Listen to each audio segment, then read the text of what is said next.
కమలాపురం మాజీ MLA Ravindranath Reddy steel plant గురించి మాట్లాడుతున్నారు. మరి మహానాడు తిరిగి ఎన్ని రోజులైనప్పటికీ కూడా వాటి గురించి దాఖలా లేవని మైదుకూరు మాజీ ఎమ్మెల్యే రఘునాథ్ రెడ్డి, జమ్మలమడుగు మాజీ ఎమ్మెల్యే రామసుబ్బారెడ్డి, కడప మాజీ ఎమ్మెల్యే అంజిత్ బాషా మాట్లాడుతున్నారు. ఇతర వైసీపీ నాయకులు పాల్గొన్నారు.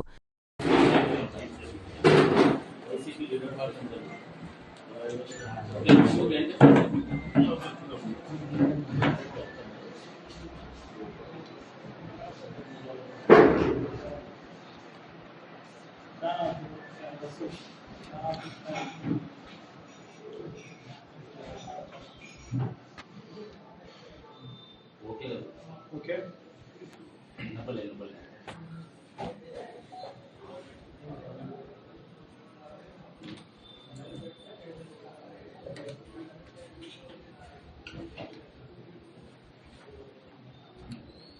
సార్, అందరికీ నమస్కారం. ఈరోజు వైఎస్ఆర్ కాంగ్రెస్ పార్టీ జిల్లా కోర్ కమిటీ సమావేశం జరిగింది. ఆ సమావేశంలో ఎక్స్ఎమ్మెల్యేలు, ఎమ్మెల్యేలు, మా జిల్లా బాడీకి సంబంధించిన కమిటీ, ఎమ్మెల్సీలు అందరూ కూడా పాల్గొనడం జరిగింది. సో అందరికీ కూడా అభినందనలు తెలియజేసుకుంటూ, అదే కాకుండా నిన్న నారా లోకేష్ గారు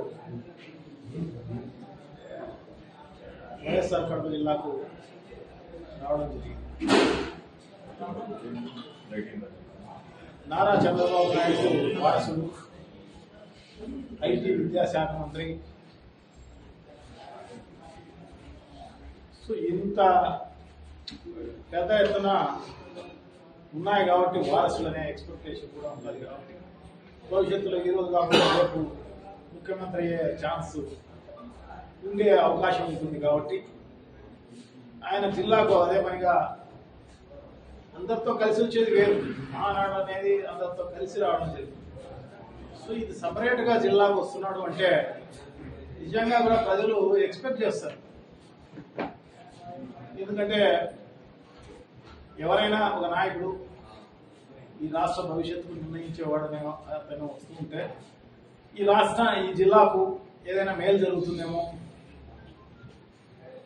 కనీసం ఆయన విద్యాశాఖ కన్నా మేలు జరుగుతుందేమో అని చెప్పేసి అందరూ ఎక్స్పెక్ట్ చేసి ఉంటారు. సో అదేం లేకుండా జిల్లాకు వచ్చి, అదే కాకుండా జిల్లా వచ్చిన తర్వాత ఇప్పుడున్న బర్నింగ్ ప్రాబ్లం వ్యవసాయానికి సంబంధించి అయితే, ఈ విధంగా ఉల్లికి సంబంధించి అయితేనేమి, చీనీకి సంబంధించి ఈ ప్రభుత్వానికి పరిస్థితుల్లో ఈ బర్నింగ్ ప్రాబ్లం ఉన్నప్పుడు దాన్ని విధి చేయడమో, రైతుకు భరోసా కల్పించడమో, ఇంకొకటో చేస్తారని చెప్పేసి అనుకోవడం జరుగుతుంది. అలాగే మహానాడులో గొప్పగా చెప్పడం జరిగింది. స్టీల్ ఫ్యాక్టరీ అంతా 4 నెలల కిందటనే, అంటే మహానాడు అయిపోయిన తర్వాత మరుసటి నెలలోనే 12వ తారీఖు కల్లా భూమి పూజ జరుగుతుందని చెప్పి గొప్పలు చెప్పి పోవడం జరిగింది. ఇంతవరకు దానిపైన ఏమన్నా రివ్యూ చేస్తారేమో, ఎంతవరకు వచ్చింది ఏం కథ అని చెప్పేసి ఇవన్నీ కూడా చూసే కార్యక్రమాలు జరుగుతుంది. ఇది కాకుండా విద్యాశాఖ మంత్రి కాబట్టి స్కూళ్ళన్నీ విజిట్ చేసి ఇవన్నీ కూడా ఏదో స్కూళ్ళకు సంబంధించి మంచి జరుగుతుందేమో అని చెప్పేసి అనుకోవడం జరుగుతుంది. సో అవన్నీ ఏమి చేయకోకుండా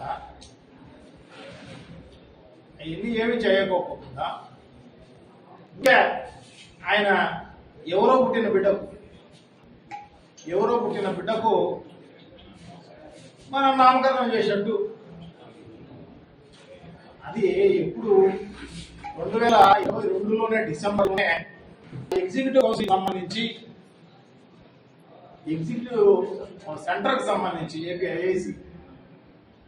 ఏపీఐఐసిలో ఎగ్జిక్యూటివ్ సెంటర్కి సంబంధించి కమలాపురంలో జగన్మోహన్ గారు ఆనాటి ముఖ్యమంత్రి డిసెంబర్లోనే దానికి భూమి పూజ చేసే కార్యక్రమం చేయడం జరిగింది. అది స్టేట్ ఫండ్స్ కూడా కాదు, సెంట్రల్ ఫండ్స్. అదే కాకుండా ఎంఎస్ టెక్నోడామ్ అని చెప్పేసి ఇండియా ప్రైవేట్ లిమిటెడ్ అనేది ఒకదానికి ఓపెన్ చేయడం జరిగింది. ఆయన టెల్సానా వరల్డ్స్ ప్రైవేట్ లిమిటెడ్ అని చెప్పేసి ఈ ఫర్నిచర్ తయారు చేసే కంపెనీకి చేయడం జరిగింది. సో ఇవన్నీ కూడా